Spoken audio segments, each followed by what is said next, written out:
వెంకటేశ్వర్లు నిమ్మనగోటి వెంకటేశ్వర్లు ఈయన వ్యాపారి సూర్యాపేట.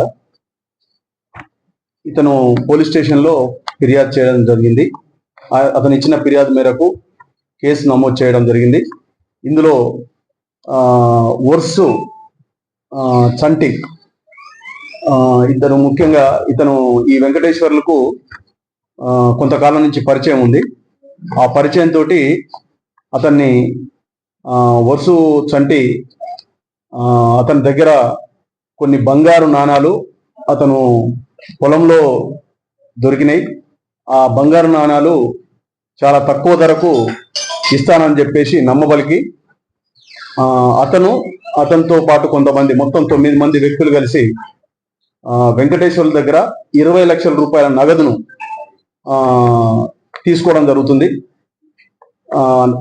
నగదు తీసుకున్న తర్వాత ఆ బంగారు నాణాలు ఇవ్వమని అడిగితే ఆ బంగారు నాణాలు ఇవ్వకుండా మరియు అతనికి డబ్బులు కూడా ఇవ్వకుండా వీళ్ళు అతన్ని థ్రెటన్ చేస్తూ బెదిరిస్తూ కొన్ని వీడియోలు చిత్రీకరించి అతన్ని కొట్టినట్లుగా, ఇతను వెంకటేశ్వర్లు వాళ్ళపై దాడి చేసినట్టుగా, మొత్తం అందరికీ చాలా సివియర్ ఇంజురీస్ అయినట్టుగా మీ మీద కేసు నమోదు చేపిస్తాం అని చెప్పేసి అతన్ని భయపెట్టి, నువ్వు దుబాయ్ వేరే ఇతర కంట్రీలకు పోవాలంటే నీ మీద కేసు అయితే నువ్వు ఎట్టి పరిస్థితుల్లో వెళ్ళలేవు అని చెప్పేసి అతన్ని బెదిరించి అతని దగ్గర నుంచి డబ్బులను కాజేయడం జరిగింది.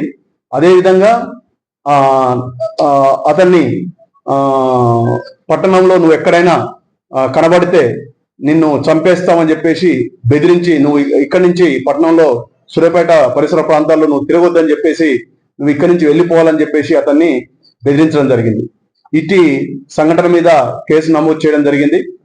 మన చివెంల ఎస్ఐ గారు దర్యాప్తులో భాగంగా ఇందులో ఉన్న A1, A2, A3 and A4 అంటే వర్సు చంటి మరియు వర్సు సీను మరియు వర్సు వెంకన్న, ముద్దంగుల వెంకన్న, తర్వాత పసుపుల నవీన్, వీళ్ళను అదుపులోకి తీసుకోవడం జరిగింది.